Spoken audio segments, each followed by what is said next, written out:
How to see who has viewed your Facebook profile most. Let's get started. First, launch your Facebook app. Make sure you have already logged into your account. You'll land to the home page. Now navigate to your profile page. For that, click on the profile icon. Now click on three dots given over here. Different options will appear. Click on the option Turn on Professional Mode. Click on Turn on and go through the process.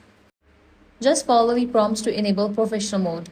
Once this is turned on, your profile becomes public, so you may lose a bit of privacy. Now go back to your profile. You will now see option Dashboard.